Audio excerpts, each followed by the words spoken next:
말씀을 같이 보겠습니다. 마태복음 10장 34절부터 39절까지입니다. 마태복음 10장, 제가 가진 성경은 신약성경 제16면입니다. 16쪽 34절부터 39절까지 성경을 찾아놓으시고 화면을 보십시다. 교독하겠습니다. 내가 세상에 화평을 주러 온 줄로 생각하지 말라. 화평이 아니요 검을 주러 왔노라.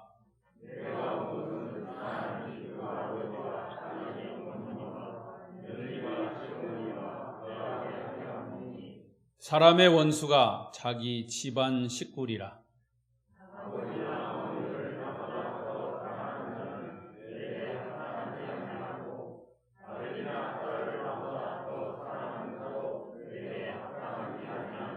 또 자기 십자가를 지고 나를 따르지 않는 자도 내게 합당하지 아니하리라.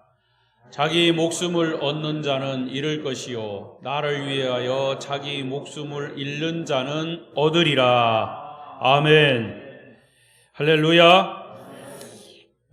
오늘도 이 저녁 예배에 참여하신 여러분을 축복합니다. 여러분 옆 사람과 인사하실 때 그냥 똑같은 말 계속 하니까 그냥 하시지 말고 진짜 인사로 반갑게 이렇게 하십시다. 그래야 예배 자리에 나올 마음이 생기도록. 아셨죠? 비록 마스크 쓰고 하더라도 이렇게 눈이라도 좀 이렇게 웃는 모습으로. 이 저녁에 만나서 또 반갑습니다. 잘 오셨습니다. 은혜 많이 받으세요. 감고사축 감사합니다. 고맙습니다. 사랑합니다. 축복합니다. 할렐루야. 고백하신 대로 되시기를 바랍니다. 오늘도 이 예배에 함께 하시고 또 영상으로 함께 하시는 분이 혹시 있으면 또 그 예배 자리 바른 자세를 가지고 예배에 임하시기를 바랍니다. 오늘 오전에 목사님 말씀처럼 파자마 입고서 이렇게 비스듬히 누워가지고 이렇게 하면 그 예배 아니라고 하더라고요. 틀림없이 그렇습니다. 오늘 이 예배 가운데 하나님의 은혜가 말씀으로 임하시기를 바랍니다. 자, 오늘 저녁 말씀은 그리스도인이 치러야 할 대가. 시작.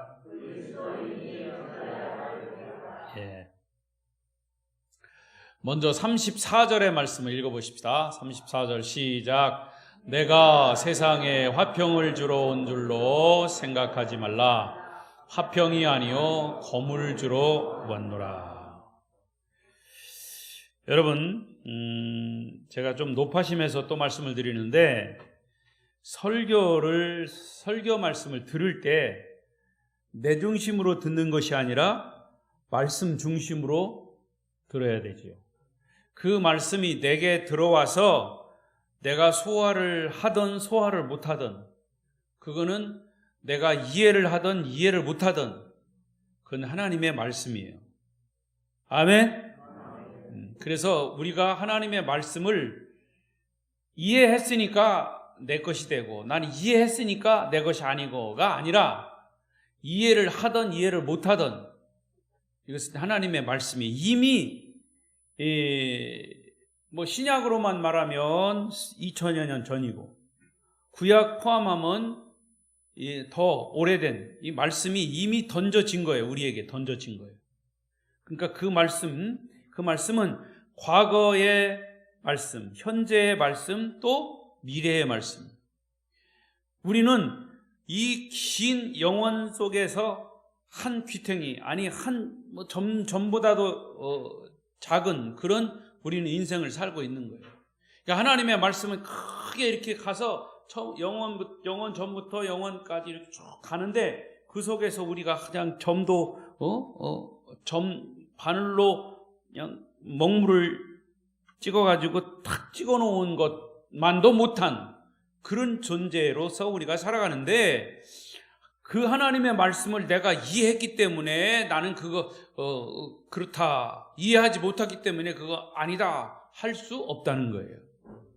그러니까 하나님의 말씀을 하나님의 말씀으로 그냥 내가 이해가 안 돼도 말씀이, 오전의 말씀처럼 앞으로 이런 일들이 일어나고 있는 것, 아니 지금 현재 이미 던져진 말씀이 이루어지고 있다라고 하는 것.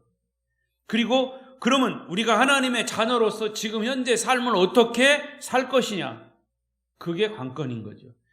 근데 그 말씀대로 살려면 이게 보통 힘든 것이 아니에요. 근데 성경에서는 말씀대로 살려면 힘들다고 했어. 이미 하나님이 힘들다고 했어. 마지막 때 믿는 자를 보겠느냐? 믿는 자도 가짜가 많다 이거예요. 그래서 제가 이 말씀을 계속 따라가는 거예요. 말씀을 따라가는 거예요. 말씀을 우리에게 끄집어 와서 내게 맞게 하는 게 아니라 우리는 말씀을 따라가야 돼요. 할렐루야. 그 따라가는 것이 힘들고 이해되고 안 되고 그게 문제가 아니에요. 힘들어도 따라가야 되고 이해가 안 돼도 따라가야 돼요. 그러니까 목사의 사명은 말씀을 따라서 계속 가는 거예요. 그러니까 그 말씀을 따라가는 것이 마지막 때는 힘들다고 그랬어요. 어느 정도 힘드냐? 좁은 문으로 들어가는 사람. 많이 없어도 좁은 문으로 들어가야 되고, 좁은 문으로 들어가서 좁은 길로 가야 되고, 그게 신앙의 길이라고 그랬어요. 그런데 또 예수님이 나는 길이다 그랬어요. 예수님은 길이기 때문에 우리는 그 길을 따라가야 되는 거예요. 나는 진리다 그래서 그 진리를 따라가는 거예요. 아멘을 안 해도 나는 계속 해야 될 거예요. 나는 생명이다 그랬기 때문에 생명의 길을 가야 되는 거예요. 따라오고 안 따라오고는 그건 여러분들이 선택하는 길. 우리 목사님이 설교를 잘하니까 따라가야 되고 못하니까 안 따라가야 되고, 그건 여러분 마음이지만 말씀을 전하면 그 말씀을 올바로 전하면 말씀을 올바로 전하는 대로 우리는 따라가는 거예요. 목사도 그 길을 따라서 해야 되고 전해야 되고 그 길을 따라서 가는 거예요. 근데 목사님 너무 힘들어요. 힘들다고 안 갈 수는 없잖아. 또 힘들다고 포기할 수는 없잖아. 포기하면 누구 손해요? 포기하는 사람 손해요. 왜? 여기에 생명이 있기 때문에. 이 생명의 길을 따라가지 않으면 결국에는 멸망의 길이에요. 할렐루야. 그런데 오늘 여기 34절 말씀에 보니까 제가 여러분과 읽은 34절부터 이 39절은 조금 이해하기 힘든 말씀이에요. 자, 내가 세상에 화평을 주러 온 줄로 생각하지 말라. 화평이 아니고 검을 주러 왔다. 아니, 예수님이 이 땅에 평화의 사도로 오셨는데 화평이 아니고 검을 주러 왔다? 금방 이해가 되지 않아요. 자, 누가복음 2장 14절에 보면 예수님이 탄생하실 때 천사가 부른 노래가 있어. 지극히 높은 곳에서는 하나님께 영광이요, 땅에서는 하나님이 기뻐하시는 사람들 중에 평화로다. 그 말은 하나님 믿는 사람, 예수님이 탄생하신 것을 기뻐하는 사람들에게는 뭐다? 평화다. 이거 평화요. 그 평화를 주시기 위해서 왔다고 그랬는데 왜 여기는 검을 주러 왔다고 하냐? 구약성경 이사야 9장 6절에도 평화의 왕으로 오실 메시아를 이사야 선지자가 예언했어요. 읽어보십시다. 시작. 이는 한 아기가 우리에게 낳고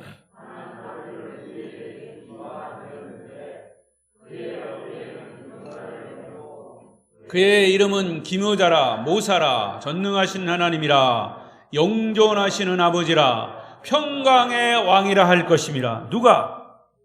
예수님이 평강의 왕으로 오실 것이다. 이사야 선지자가 예수님이 탄생하시기 700년 전에 예언했는데 그대로 그게 이루어졌어요. 어떤 왕으로? 평강의 왕으로. 또 마태복음 5장 9절에도 예수님이 산상보훈에서도 화평하게 하는 자는 복이 있나니 그들이 하나님의 아들이라 일컬음을 받을 것이며, 이렇게 화평에 대해서 평화에 대해서 계속 강조하고 또 강조하고 예수님이 오신 목적이 평화를 위해서 오셨다고 말씀했어요. 다시 말하면 예수님은 인간의 죄로 인해서 단절된 하나님과의 그 사이를 예수님이 오심으로 중재해서 화해를 시킴으로 하나님과의 화평을 이루셨고, 인간과 인간 사이에 그 깨진, 죄로 인해서 깨진 사이를 예수님이 오심으로 그 관계도 회복시켜 줬어요. 자, 여러분 잘 들으세요. 예수 믿는 사람들끼리 어떤 이 갈등이 일어나 가지고 서로 막 이렇게 하면 그 사람은 예수를 헛믿는 거예요. 갈등이 있어도 그 중간에 누가 있어요? 목사가 있어? 구역장이 있어? 아무리 그래도 안 돼. 누가 있어야 돼? 예수가 있어야 돼. 그 예수가 있다는 것을 믿으면 어떤 의미에서든지 어떤 불화가 있어도 그건 화해가 돼야 되는 거예요. 그게 예수 믿는 사람이에요. 근데 예수 믿는 사람 한번 틀어지면 안 돼. 믿지 않는 사람들은 소주잔 하나 가지고도 화해가 돼. 그러면 예수가 소주잔보다 못해요? 대답해봐요. 아니잖아. 우리 예수 믿는 사람은 왜 한번 틀어지면 왜 그걸 화해를 못해요? 그러면서 목사님이 좀 해봐요. 구역장님 해봐요. 응? 인간이기 때문에 안 되는 거예요. 그래서 목사가 가고 누가 가서 뭐예요? 복음을 가지고 가는 거예요. 그래서 예수님이 우리를 화해하기 위해서 오셨는데 당신 예수 믿어 안 믿어?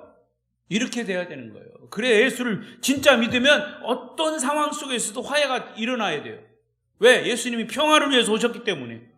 할렐루야. 자, 그런데 오늘 본문은 뭐라고 그러냐면 내가 너희에게 화평이 아니고 뭘 주러 왔다?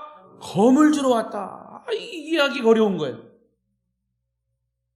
원래 예수님의 의도와 다르지 않느냐라고 하는 의구심을 갖게 되는 거예요. 이율배반적인 말씀이에요.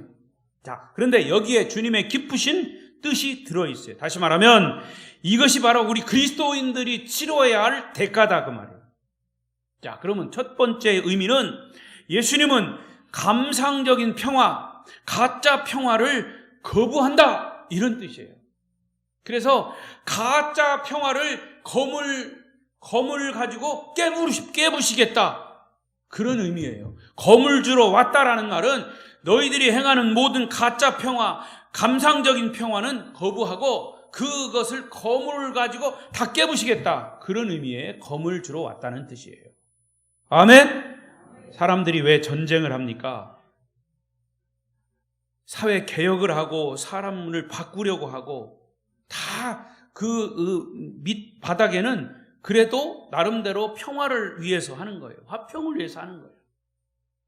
그런데 사실은 그게 전쟁을 하고 막 이렇게 서로 이렇게 개혁을 하고 이렇게 서로 좋은 의미의 평화를 하기 위해서 이 사람들이 이렇게 하지만 사실은 그런 평화, 이 세상의 평화는 다 가짜예요. 평화를 앞세워가지고 자기 유익을 챙기고 다른 사람을 무시하고 못되게 하고 여러분 그래서 세상의 평화는 거짓 평화, 가짜 평화가 많기 때문에 그것을 검을 가지고 깨트리러 왔다. 거기서의 검은 뭐냐? 정말 이앗 하는 그런 검이 아니고 하나님의 말씀의 검. 할렐루야. 여러분 평화는 값싸게 얻어지는 것이 아니에요. 그래서 평화는 문제가 없는 어떤 평안한 안일한 상태. 지금도 평안히 주무시는 분이 벌써 계신데 아니란 그런 상태가 아니요. 평화는 그것은 엄청난 투쟁과 분쟁 속에서 얻어지는 평화를 말하는 거예요. 그래서 무서운 광풍 전투 속에서 얻어지는 거. 그래서 대부분의 우리 그리스도인들의 문제는 뭐냐? 고통스러운 현실을 다 도피하고 영적인 안일주의, 영적인 어떤 쾌락주의에 쉽게 빠져버리는 거예요. 죄와 불법이 성행하는 세상을 정죄하고 비판하면서도 거기에 뛰어들지 않아요. 왜? 거기에 뛰어들기 골치 아프니까. 거짓 평화를 깨트리고 진정한 주님의 평화 심기를 거부하는 거예요. 그게 이율배반적이죠, 사람. 평화는 원하지만 저렇게 죄 짓고 싸우고 하는 것을 막 정죄하곤 하지만 자기가 직접 뛰어들어서 그것을 진정한 평화, 하나님의 말씀의 평화를 이루기는 싫어하는 거죠. 따라서 진정한 평화는 고통스러운 현실 속에서 죄와 불법과 싸워서 정말 어떤 때는 피투성이가 되면서까지 얻어내야 하는 것이 진정한 평화예요. 그러므로 진정한 평화를 얻기 위해서는 우리 그리스도인들이 치루어야 할 대가는 뭐냐? 죄와 불법과 사단의 세력과 싸워서 얻어지는 거예요. 그러니까 그 사단의 세력과 싸우려니까 얼마나 힘이 들어. 여러분, 오늘 낮에도 그 목사님이 하신 말씀이 사실은요, 그 사단의 세력과 계속 싸우는 거예요. 근데 그 사단의 세력이 과거와는 달리 정말 온 세상에 다 사단의 세력이 지금 지배하고 있어요. 소위 말해서 공중 권세를 잡고 있기 때문에 우리는 그것을 보면 두려운 거예요. 그 사단의 세력이 두려운 거예요. 그것도 단체로 와. 힘을 합해서 막 쓰나미처럼 몰려오니까 그게 두려운 거예요. 개인적으로도 두렵고. 예수 믿는 사람들이 많아도 그것 두려워가지고 어쩔 줄 몰라. 그러니까 그런 세력과 싸우려니까 내가 목숨을 걸어야 된다는 거죠. 그러니까 여러분, 예수님께서 이 죄와 불법과 사단의 세력과 싸워서 얻어지는 그런 평화를 원하시기 때문에 평화가 아니라, 그런 평화가 아니라 내가 검을 주러 왔다라고 하는 것은 거짓 평화를 깨뜨려야 한다는 것이에요. 깨뜨리기 위해서는 여러 가지 갈등과 투쟁을 겪어야 합니다. 어둠의 세력과 싸워야 한다는 얘기예요. 여러분, 신앙에는요, 어떤 때는 타협이 있는 것도 있어요. 있을 수 있어요.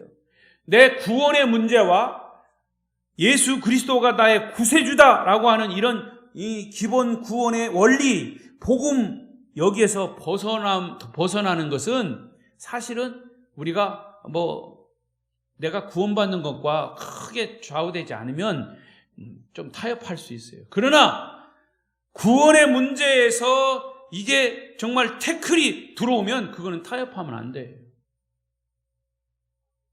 신앙에는 엄밀한 의미에서 타협이 있을 수 없는 거예요. 그래서 신앙에는 두 가지 모습이 있어요. 지극한 사랑, 지극한 관용이 있는 반면 엄격한 거룩함이 있고 비타협, 타협이 있을 수 없는 게 있어요.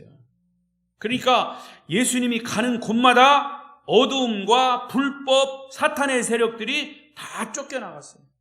쉽게 말하면 여러분, 깜깜한 어두움에 빛이 하나 딱 들어오면 어두움은 사라지는 거예요.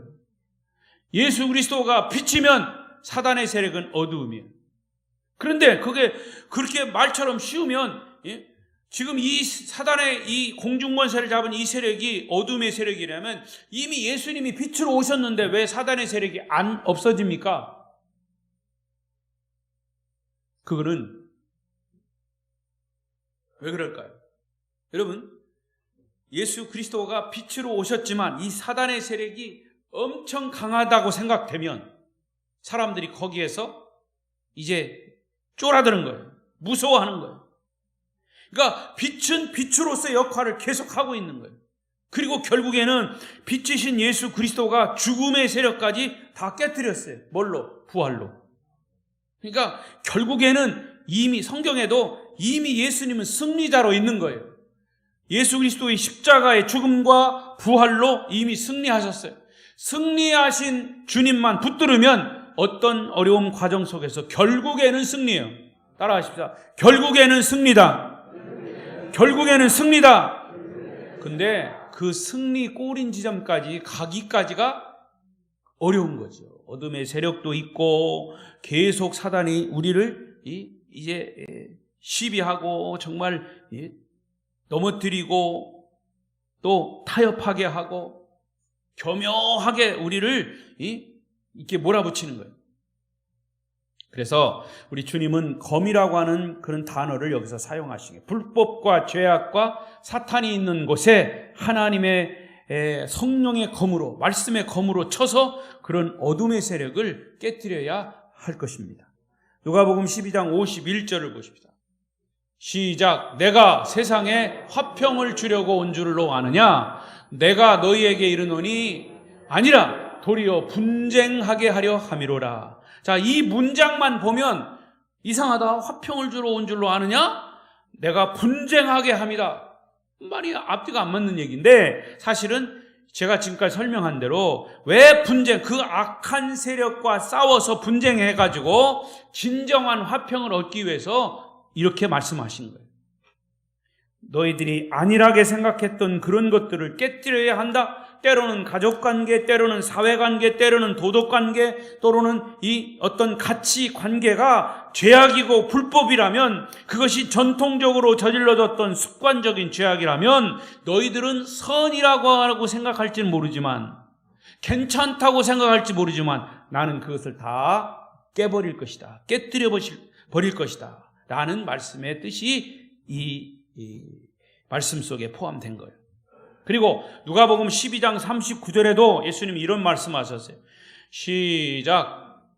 누가복음 12장 49절. 누가복음 49절. 시작. 이 불이 이미 붙었으면 내가 무엇을 원하리요? 예수님 뭘 던지러 왔다고요? 불을 땅에 던지러 왔다. 굉장히 과격한 말씀이에요. 모든 불이, 불법 이런 것들을 불태우기 위해서 불을 던지러 왔다는 거예요. 이게 모든 죄악은 검으로 깨트려야 돼요. 말씀의 검으로, 성령의 검으로. 여기서 우리는 이런 결론을 얻을 수가 있어요.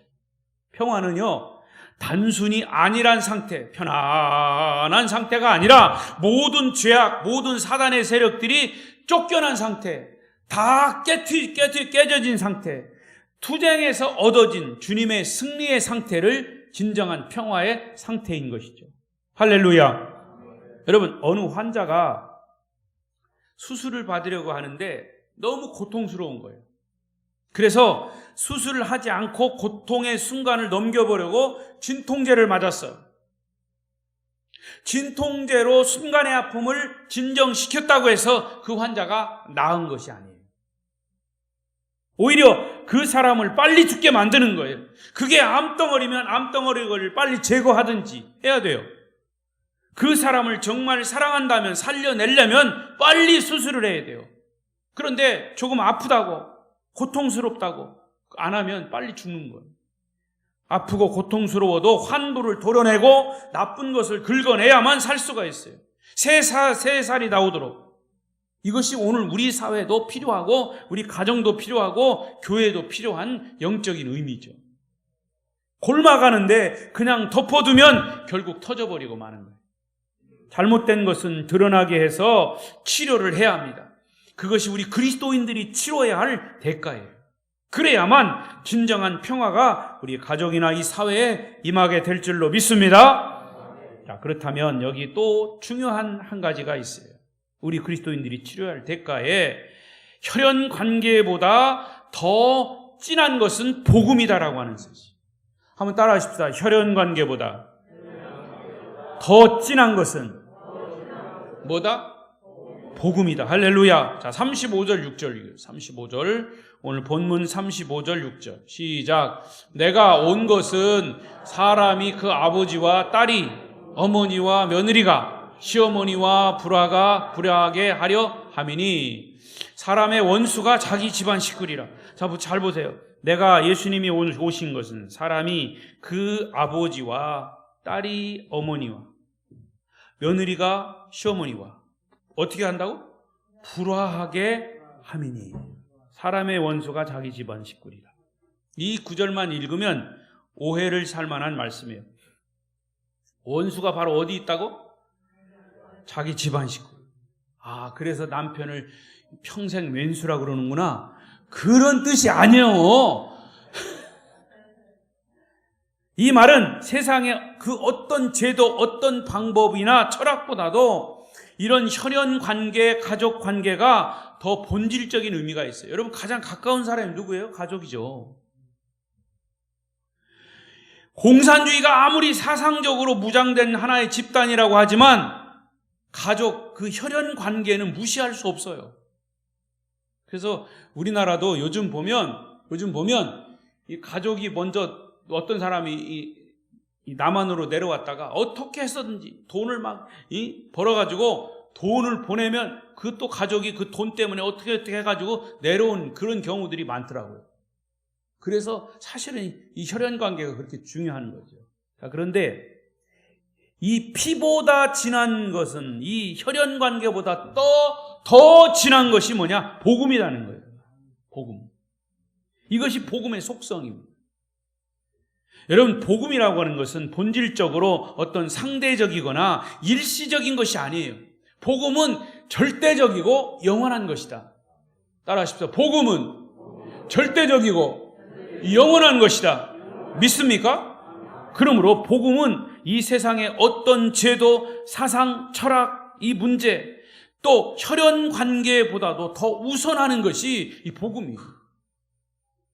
그래서 여기 이 말씀에 때로는 시어머니나 때로는 부모나 형제, 자식 간에 원수가 된다 그래요. 뭐 때문에 원수가 되느냐? 복음 때문에. 참된 신앙은 우리 삶에 좋은 영향을 미치는 정도가 아니라 우리의 삶을 본질적으로 변화시키는 힘이 복음 속에 있는 것이에요. 자, 저나 여러분이나 모두가 예수를 다 믿고 있어요. 믿고 있죠? 예수 믿는다고 하는 것이 나에게 좋은 영향만 준다면, 잘 들으세요. 예수 믿는다는 것이 나에게 그냥 좋은 이야기, 좋은 영향만 끼친다면 나는 아직 복음을 모르는 거예요. 그러면 복음은 뭐냐? 복음이 나의 삶을 좋은 영향만 끼치는 것을 넘어서 나의 삶의 근본적인 변화가 일어나야 돼요. 오늘 우리 금년표가 뭐예요? 왼쪽 돌려보세요. 시작. 복음으로 뭐 해야 된다? 변화해야 된다는 거예요. 이게 진짜 복음이에요. 복음으로 거듭났어요. 작년에 복음으로 거듭나는 교회에 있었잖아. 거듭났으면 이제는 거듭난 사람으로서의 변화가 일어나야 된다 그 말이에요. 그런데 작년이나 올해나 똑같으면 그냥 그 자리예요. 그 자리. 그러면 문제가 있는 거예요. 문제가 있는 거예요. 오늘 성경 본문의 뜻은 뭐냐? 가족이 원수다, 그러므로 버려라 하는 그런 뜻이 아니라, 복음은 그렇게 아끼고 사랑하는 자식, 부모를 버릴 수도 있는 힘이 있다는데, 그런 의미지만 결국 그것은 버리는 게 아니라 그 가족까지도 다 살리는 힘이 복음 속에 있다 그 말이에요. 믿지 않는 철저한 유교 가정에 믿는 며느리가 들어왔어. 그런데 들어오자마자 그 시아버지가 너는 내일부터 우리 집에 들어왔으니까, 유교 집안에 들어왔으니까 내일부터 교회 못 가? 그러면 이제 그때부터 영적 싸움을 하는 거예요, 며느리가. 그래서 어떻게 하든지 시아버지 잘 모시고 남편 잘 모시고 애들 이제 낳고 간수 잘하다가 어떻게 하든지 울면서 불면서 그 예수, 이 사람이 복음이 아니면 못 살거든. 그래서 막 몰래 교회 시장 간다고 그러고 교회 가고 막 이렇게 가서 열심히 기도하다가 눈물 콧물 막 다 쏟고. 나 그전에는요, 며느리나 자기 딸들이 교회 가면 어떻게 했어요? 머리 다 뜯어놨어. 칼로 막 가위로 다 잘라놓고 교회 간다고 성경책 잡아다가 아궁이에 다 집어넣고 그런 일들이 많았어요. 그런데 요즘은 아궁이에다가 집어넣는 일이 없어. 왜? 아궁이가 없어서. 그런데도 핍박을 당하는 사람이 많아요. 그러나 나중에 보면, 결과적으로 보면 그 유교 가정이 전부 다 그 며느리 때문에 다 살아난 줄로 믿습니다. 예수 믿은 줄로 믿습니다. 바로 그런 뜻이에요, 여러분. 그 좋은 예가 성경에 있잖아요. 아브라함 100세에 얻은 외아들을 제물로 바칠 수 있는 것이 진정한 믿음이에요. 자, 여러분 그 과정은 다 알죠? 바칠 수 없는 상황이지만 믿음으로 하나님이 주셨으니까 하나님께 바치라 했을 때 그 말씀대로 갈 때 결국에는 그 아들도 살리고 그 아들 이삭을 통해서 누가 태어났어? 예수 그리스도 메시아가 태어난 거예요. 우리는 이 복음 신앙의 힘을 인정해야 된다 그 말입니다. 이런 신앙의 힘 때문에 예수님은 자식과 아버지와 딸과 어머니, 시어머니, 며느리가 때로는 원수가 될 수 있다고 말씀하신 거예요. 요것만 보면 그 예수 믿는 것들 다 불효자들, 자식들이라고 이렇게 얘기하는데 천만의 말씀. 결국 복음으로 잘못된 인간관계를 복음으로 깨트리고 부서뜨리는 것이 우리 그리스도인들이 이 세상에서 살아가는 데 있어서의 치러야 할 대가라 그 말이에요. 그러니까 단단히 복음으로 무장되지 않으면 우리는 복음을 진짜를 가지고 있으면서도 가짜에게 쉽게 당할 수가 있는 거예요. 따라하십시다. 나는 진짜다.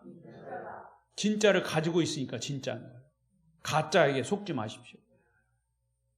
이제 그리스도인들이 치러야 할 마지막 대가가 38절에 있습니다. 38절 시작. 또 자기 십자가를 지고 나를 따르지 않는 자도 내게 합당하지 아니하리라. 뭘 지라? 십자가를 지라. 이게 참 힘든 말이에요. 이게 제일 힘든 말이에요. 주님을 잘 따르기 위해선 자기 가족을 포기할 뿐만 아니라 자기에게 주어진 십자가를 피하지 말고 그것을 기쁘게 져라 그 말이에요. 여기에 특이한 사실이 있어요. 어떤 게 특이하냐? 예수님이 십자가를 지시기 전에 십자가를 말씀하셨어요. 당신이 십자가를 지신 후에 말씀하신 거냐? 이건 후에 십자가를 지신 후 부활하신 후에 말씀하신 것이 아니라 십자가를 지시기 전에 말씀하신 거예요. 그게 굉장히 시간적으로 중요한 거예요. 아직 십자가를 지시기 전에 말씀하신 것에 주목해야 돼요. 여러분, 십자가를 진다는 것은 그 당시 사람들에게는 어떤 의미가 있냐? 잘 들어보세요. 그 당시에 로마 장군 와루스라고 하는 장군이, 로마 장군이 있었어요. 저 갈릴리 유대에서 유대인들이 반란이 일어났어요. 그런데 반란이 일어나서 그 와루스라고 하는 로마 장군이 가가지고 반란군을 다 격퇴시켰어요. 그리고 반란을 일으켰던 유대인들을 다 포로로 잡을 때 얼마나 잡았냐? 2,000명을 잡았어요. 몇 명? 2,000명. 2,000명을 잡아가지고 처형을 할 때 무슨 처형을 했느냐? 십자가 처형을 했어요. 이 포로들이 각자 자기가 매달릴 십자가를 이제 져야 되는데 2,000명이 모두가 다 십자가를 메고 가는 거예요. 어디로? 골고다로 간 게 아니라 자기가 죽을 처형장으로 가는 거예요. 뭘 메고 갔어? 그 십자가는 누구 십자가요? 자기 십자가요. 그러니까 자기가 죽을 십자가를 지금 십자가 처형장으로 미고 가는 거예요. 그 심정을 생각해 봐요. 그러니까 예수님은 그런 의미의 말씀을 하신 거예요. 끔찍하잖아요. 예수님도 자기 십자가를 자기가 지라 그러는 것은 자기가 이제 그 십자가에 매달려 죽을 그 십자가를 지고 가라는 거예요. 그래서 예수님이 십자가를 지라고 말씀하실 때 반란군들이 자기가 질 십자가를 힘들게 메고 처형장까지 가는 그 모습, 그리고 십자가에서 처참하게 죽어가는 그 모습을 떠올린 거죠. 물론 성경에는 그런 얘기가, 이 비하인드 스토리가 없지만 아마 그 예수님의 제자들 중에 또 예수님이 자기 십자가를 지라고 말씀하시는 사람들 중에는 이미 로마인들이 반란군을 일으켜서 유대인들이 반란군을 일으켜서 그 로마 와루스 장군에게 2,000명이 십자가에 형해서 죽은 그것을 생각하게 만드는 거죠. 따라서 십자가를 진다는 것은 십자가에서 처형당하기 위해 자기 자신이 달려 죽을 그 십자가를 메고 처형장까지 가야 하는 아주 기막힌 심정을 보여준 것이 십자가를 지라는 의미죠. 어떤 보람이 있다면 그래도 괜찮을 십자가를 지는 것이 어떤 보람이 있다면 괜찮을 텐데 죽으러 가는 사람에게 무슨 보람이요? 이거 십자가를 내가 메고 그 십자가에 매달려 죽을 텐데 무슨 보람이요? 그러나 여러분, 예수를 잘 믿는다고 하는 것은 이 세상에서 예수님을 따른다고 하는 것, 바로 이와 같이 자기가 처형당해야 하는 무거운 십자가를 자기가 메고 가는 것과 같은 그런 의미가 주님이 말씀하신 그런 뜻인 거죠. 이것이 그리스도인이 이 세상에 치러야 할 대가예요. 그래서 사실 십자가를 지라라고 하는 것은 이건 굉장한 부담이요. 그러나 주님이 그렇게 말씀하신 거예요. 자, 예를 들어서 나는 왜 저런 남편을 만났을까? 나는 왜 저런 고약스러운 시어머니를 모셔야 할까? 나는 아무런 잘못도 없는데 왜 이런 억울한 일을 당해야 합니까? 나는 왜 예수 잘 믿고 있는데 이런 불행한 일을 만나야 합니까? 이런 것들이 어떤 의미에서는 바로 우리가 그 사람이 져야 할 십자가입니다. 각 사람에게는 자기가 져야 할 십자가가 다 있다는 거예요. 때로는 보기 싫은 사람을 늘 보고 살아야 합니다. 그 사람이 십자가일 수 있어요. 그러나 피할 길이 없어요. 항상 얼굴을 맞대고 살아야 하니까. 그래서 주님 이 사람을 좀 피하게 해주세요 이렇게 기도해도 안 가. 왜 이렇게 안 가? 그런데 안 가는 이유는 그 사람이 져야 할 십자가이기 때문에. 그래서 그 사람이 보는 것이 괴로워서 내가 그 자리를 오히려 내가 피해가지고 다른 곳으로 내가 갔어. 아뿔싸 그곳에는 전에 그 사람보다 더 고약한 사람이 있더라고.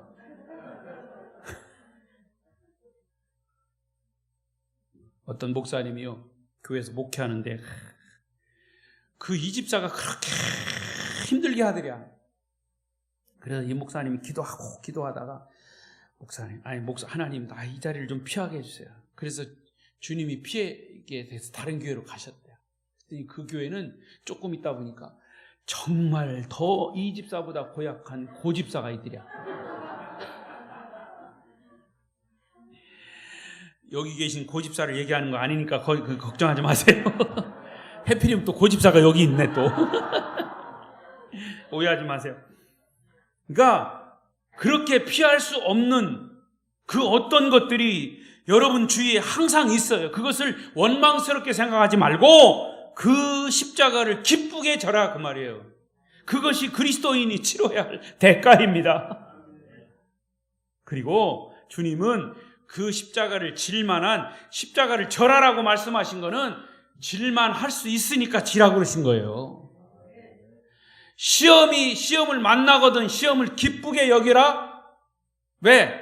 그 시험을 감당할 수 있는 힘을 주신다고 그랬어요. 때로는 피할 길을 열어주신다고 그랬어요. 아멘.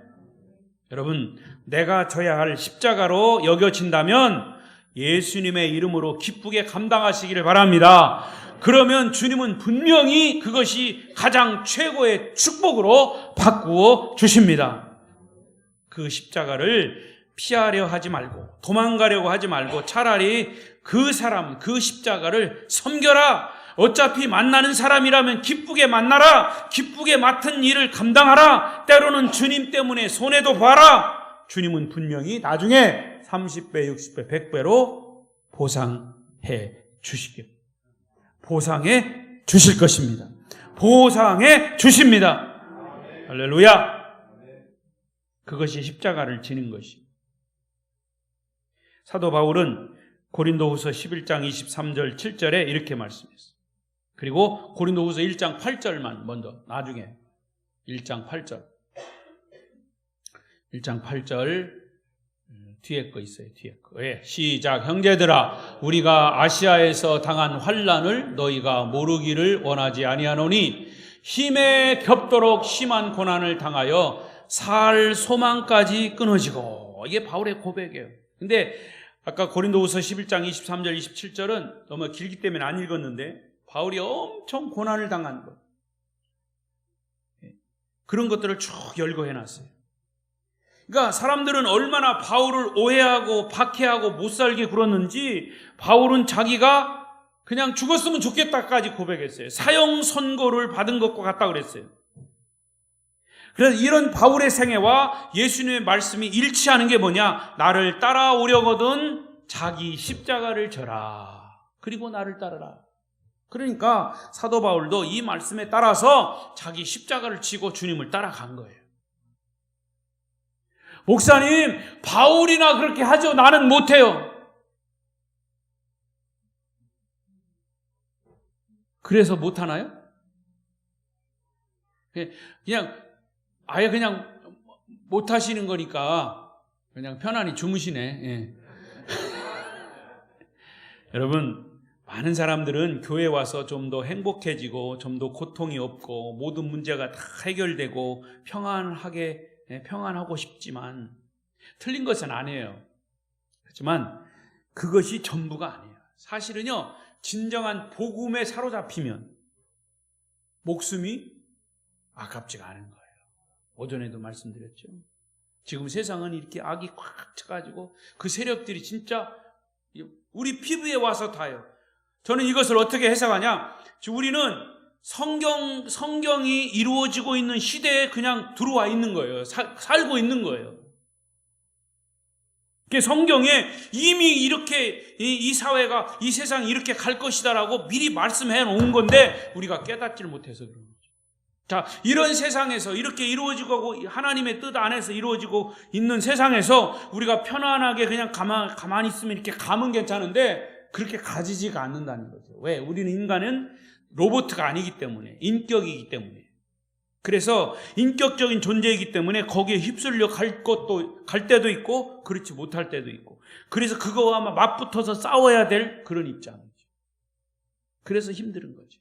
그러나 진정한 평안 진정의 복음의 본질은 그리스도인들이 각자의 십자가를 지고 가는 거예요.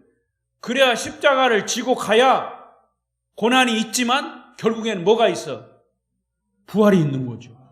할렐루야. 그것이 그리스도인이 세상에서 치를 대가인 겁니다. 오늘 말씀의 결론입니다. 이런 십자가를 지는 고통만 있다면, 고통만 있다면 누가 예수 믿겠어요? 여러분들이 꼭 기억해야 할 것은 십자가를 진 후에는 부활의 영광이 우리를 기다리고 있다는 사실, 믿으시기 바랍니다. 그래서 제가 또 말씀드리지만 이 고난은, 십자가는 어디에서부터 봐야 되냐?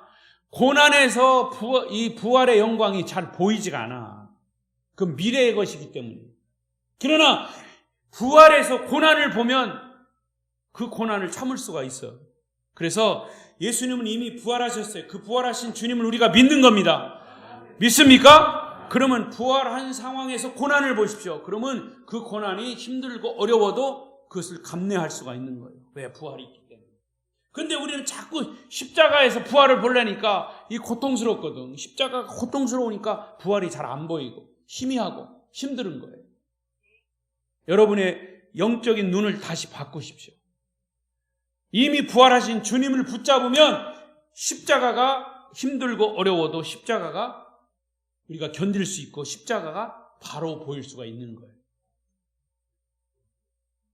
따라서 부활의 영광이 우리를 기다리고 있다는 사실, 이런 고통은 비교할 수 없는 영광이 우리 앞에 놓여 있다는 사실 믿으시기 바랍니다. 여러분, 믿음의 세계는 삶의 모든 고통, 십자가, 아픔, 억울함, 손해보는 것과 비교할 수 없는 영광스러운 삶이, 영광스러운 세계가 있기 때문에 우리가 때로는 종노릇하고 때로는 바보가 되고 또 모든 것을 감수하는 것이, 욕을 먹어도 때려도 침을 뱉어도 아무렇지도 않게 생각되는 것이 복음이라고 하는 영광스러운 세계가 있고 천국이라고 하는 영광스러운 그런 세계가 있기 때문이죠. 우리 주님은 여러분이 져야 할 십자가를 바라보시면서 제자들에게, 우리에게 너는 내 자신을 부인하고 내 십자가를 지고 나를 따르라고 말씀하신 거예요. 우리는 분명히 십자가 고난 뒤에 올 부활의 영광을 믿습니다. 억울함과 누명과 손해보는 것과는 비교할 수 없는 하늘의 위로가 십자가를 지는 사람들에게 있을 줄로 믿습니다. 만약 우리에게 십자가가 없다면 우리는 거짓 평화 속에 살고 있는 거예요. 만약에 우리가 십자가가 없다면 그것은 진정한 평화가 아니에요. 좋은 집에서 살고 좋은 환경에서 살고 완벽한 어떤 여건이 주는 그런 것들은 잠깐 그건 거짓 평화일 수도 있어요. 눈속임일 수도 있어요. 밥 한 끼 맛있게 먹었다고 그것이 평화가 아니라고 말이에요. 근데 밥 한 끼 맛있게 먹었어도 평화는 평화더라고. 오늘 이제 강사 목사님한테 그 가족들과 같이 가서 그냥 남도 한식을 그냥 이렇게 대접했더니 배 터져 죽겠대야. 이런 음식은 처음 먹어봤대요. 근데 여러분은 어때요? 나도 여기 와서 처음에는 그랬어. 근데 그거 몇 번 먹으니까 아주 이제 좀 질려. 좀 깨달았어요, 한 가지. 복음이요, 처음에 만났을 때는 너무 감격인데 이게 조금 시간이 가다 보면 배터리가 떨어져가지고 별거 아닌 것처럼 보여. 그런데 한참 있다가 저도 이번에 이제 오늘 그 강사 목사님하고 갔어요. 오래간만에 갔어요. 그때 맛있더라고.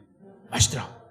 그러니까 한참 있다 가서 좀 떨어질 만할 때 그때 가서 먹으면 다시 충전이 돼요. 할렐루야. 오리고기도 자주 먹으면 맛이 없지만 한참 있다 먹으니까 기운이, 내가 이렇게 다른 때보다 막 소리 지르는 것은 이제 목에 기름이 끼고 오리고기를 먹었어요 지금. 예? 여러분, 이게 그냥 제가 웃자라고 하는 게 아니고 여기에 진리가 있다 그 말이에요. 아멘. 그러니까 복음이라고 하는 것은 변하지 않는 거예요. 변하는 것은 누가 변하는 거예요? 우리가 변하는 거예요. 내 양심에, 내 영혼에, 신앙에 녹이 슬든가 때가 묻든가, 그러니까 이게 빛나지 않는 거죠. 그래서 하나님의 말씀을 가지고 자꾸 그 때를 벗겨내야 돼요. 복음의, 그리스도의 피로 자꾸 때를 벗겨내야지 우리가 복음에 확실히 접하게 되는 거죠. 그래서 주님은 마지막 39절에 이렇게 말씀하셨어요. 39절 없어? 늦게 나올 때까지 늦게 끝나는 거예요. 자, 그럼 성경을 보십시다. 여기 나왔네. 시작. 자기 목숨을 얻는 자는 잃을 것이요, 나를 위하여 자기 목숨을 잃는 자는 얻으리라. 할렐루야.